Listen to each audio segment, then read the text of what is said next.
I think it is. It doesn't work. And maybe it's working the way it was intended, for very rich people to continue to be very rich people at the expense of the rest of us. Very, very rich people get to continue to be very, very rich people. Maybe it is a cabal of very, very rich people, as I mentioned before, circle jerking themselves into more riches. Maybe this is the way government was always intended. And if you look at the framers of the Constitution, they never meant for me and you to participate. When they said we the people, they just meant them. Wealthy, white, male landowners, not even poor white landowners, which is why the poorest counties in this country are predominantly white, because they don't care about you either. We're ready.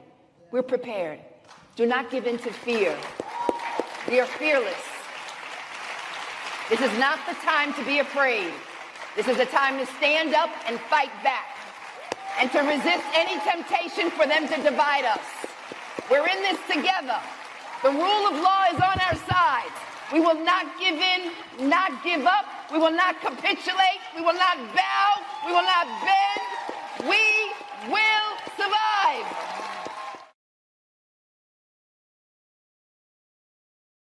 Every day, things are being revealed. It's like a chasm or a seal has been broken, and we are watching in real time things that I've never seen in my entire life. We're seeing government unravel. We're getting to look under the hood and see how things are run, and it is ugly. It is ugly. We need a tune-up. We probably need a new engine, completely rebuilt. We probably need that. We might need a new car.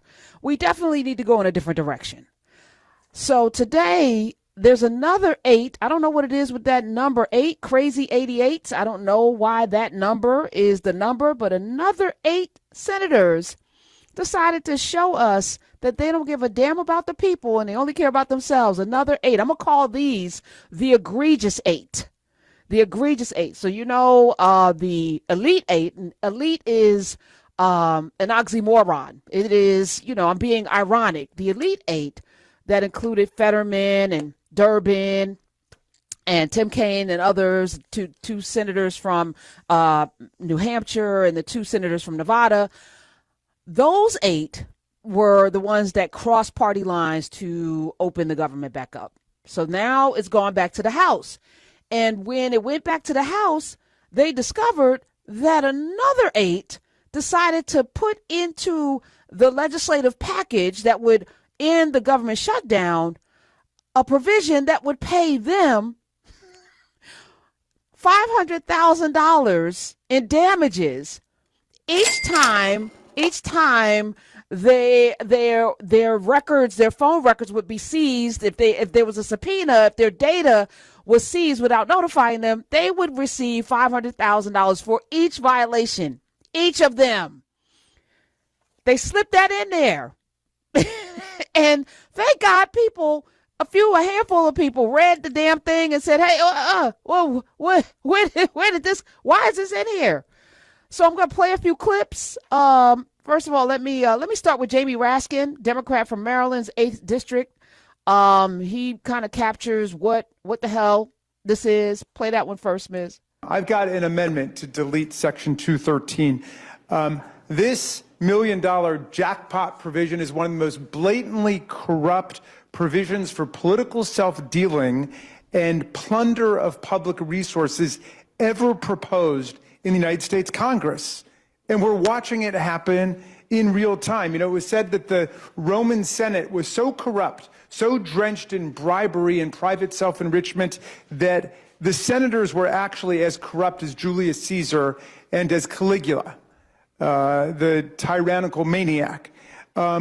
I don't know if the Republicans in the Senate today are as corrupt as Donald Trump, but they're on the path, and they're right behind him.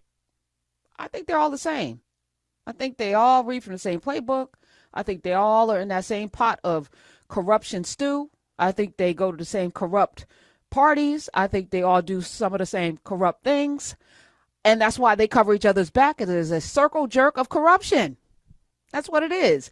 The language appears to allow these GOP senators, because the elite eight were Democrats. These are Republicans. To sue over steps that the Justice Department took during Special Counsel Jack Smith's investigation into President Trump's relationship to the 2020 elections. When he said it was stolen and he told people to stand up, stand down, and January 6th happened. Well, they want to know if there was some complicity on the part of people in Congress. Were there phone calls made?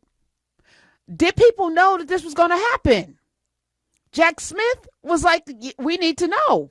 So they obtained phone records from 8 senators and 1 congressperson for calls that they made in the days before and after January 6th, when the Capitol was attacked, when Nancy Pelosi's office was shat upon, when they ran through the halls of Congress, the Capitol, with a Confederate flag, when they put their feet on her desk, when they were asking for her to come out so that they can do horrible things to her, when Congress people were cowering and hiding under desks because they were afraid for their lives, when Capitol Police were being smashed and beaten and 1 died.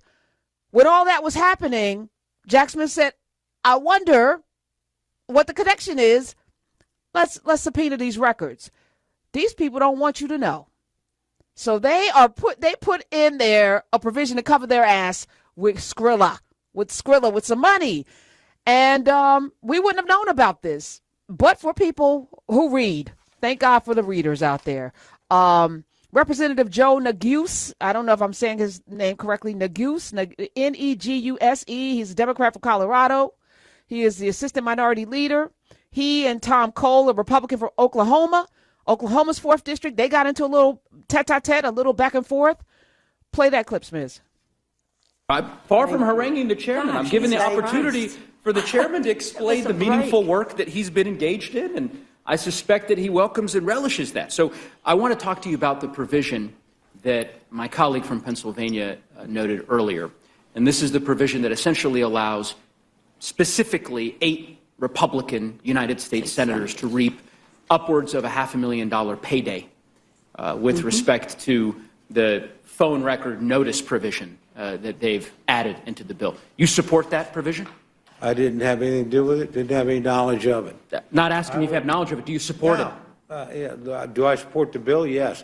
Do I support every single provision in the bill? No. You don't find this provision repugnant? I think most American people are going to find this pretty repugnant. I was surprised to see it in the bill. I was unaware of it. It was not. Why not work with us to remove it? Let's see what you do. Well, we've got an amendment. I will tell you this. I am very concerned, and actually Democratic senators said this.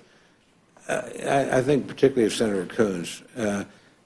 I am very concerned that anybody, whether they're in the House or the Senate, is singled out and not notified that their records are being subpoenaed. That concerns me a great deal. And does that justify? Now, did I know about this provision in the bill? No. Do I think it needs to be in a funding bill? Not particularly. But do I think getting the governments open is important? Yes, I do. But I was unaware of the provision, so. Well, there's an amendment that will be introduced I'm not asking a question. Mr. Chairman, not asking you a question. Let me finish my statement, and then you'll have an opportunity. There will be an amendment proposed to remove what I think is a deeply insidious provision. I think it is outrageous for these Republican senators to effectively guarantee themselves $1 million paydays. Retroactive provision in this bill that very clearly applies to them. The removal of all relevant immunity defenses on the part of the United States government. This is insanity to allow this provision to go forward. And I would hope that my Republican colleagues would join us in supporting the removal of this provision. At a minimum, we ought to be able to find common ground on that. So with that, Madam Chair, I yield back. You would think that Tom Cole, you didn't know it was in there. You're kind of outraged by it, but guess which way he voted. I'll give you one guess. Yes, I think this is egregious, but I'm gonna vote for it. Why? 8 of them covering their asses, right? Representative Teresa Fernandez, Democrat from New Mexico's 3rd District. She also called these senators out by name, which I appreciate. I had the names, but I want to hear it out of her mouth. Play it, Ms. What did these senators get in return? Like, what were they giving up? And we keep saying 8 senators. I'm going to say their names. We have 8 senators. Senators Graham, Johnson, Senator Blackburn, Senator Loomis, Senator Haggerty, Senator Hawley, Senator Sullivan, and Senator Tuberville. Let's say their names. Let's make sure the American people know who will get millions of dollars, because each violation will give you $500,000. And so they can claim violation. And when we say violation, that sounds like something went wrong. Let's make sure the American people know. These were subpoenas or inquiries by the FBI that were authorized by the courts, that were authorized by grand juries when they were looking into what happened around the January 6th insurrection. And the American people saw that this place was overrun by violent attackers. We were here. We were here. There were 140 law enforcement officers who went to the hospital. 140 police officers went to the hospital, and now we're going to pay senators, these 8 senators that I have called out, we're going to pay them millions of dollars instead of providing any money to the veterans, instead of providing any money to the children, to the families.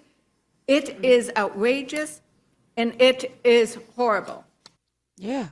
No money for this, no money for that, no money for, we don't have enough money for the SNAP benefits. But people who may have some connection to January 6th, which is why they don't want the records to get out, get to sue. Get to sue. And let me name the names again. Lindsey Graham's, that's what I call him. Lindsey Graham, South Carolina. Bill Haggerty, great state of Tennessee. Josh Hawley, Missouri. Dan Sullivan of Alaska. Tommy Tuberville, a disaster of a person. Alabama, football coach, empty suit. Ron Johnson of Wisconsin. Cynthia Loomis of Wyoming. Marsha Blackburn. Oh, Marsha Blackburn. Tennessee. And Representative Mike Kelly from Pennsylvania. He was the lone rep. These were all senators, and that one rep want to cover their asses at our expense. And they were slick, because they were slick because they slipped it in there. They didn't really want us to be talking about it. They slipped that in there thinking people just going to sign this because, they have the House. Sign it without scrutiny? Nah, people are talking. And it apparently went through. Teresa Ledger Fernandez said this right after the vote.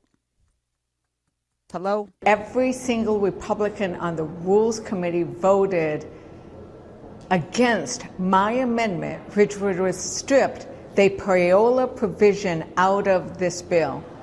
They voted to keep in the bill a provision that will send millions of dollars to senators' individual bank accounts. That is corruption. It is payola. They should have had the courage to stand against corruption, and they didn't. They voted down my amendment. Now we won't even get a vote on the House floor. It shows you where Republicans stand, and it's not with the American people. It's not.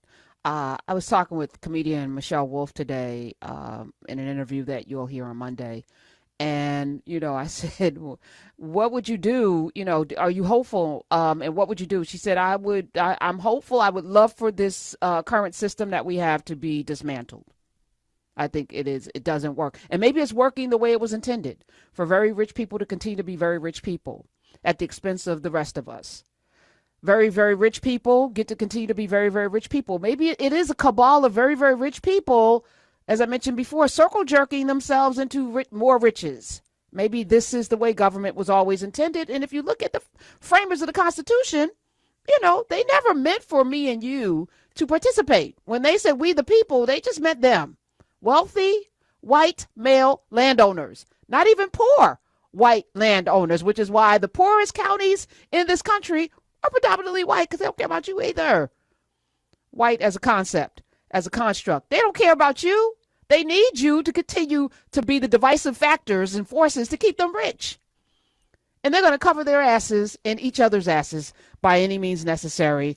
And this is probably the way it's always been. So I'm looking forward to us waking the hell up and voting in better people who will then change the way government is working, and that it should work for we the people, all of the people, even if they didn't imagine us. We're ready. We're prepared. Do not give in to fear. We are fearless. This is not the time to be afraid. This is a time to stand up and fight back and to resist any temptation for them to divide us. We're in this together. The rule of law is on our side. We will not give in, not give up. We will not capitulate. We will not bow. We will not bend. We will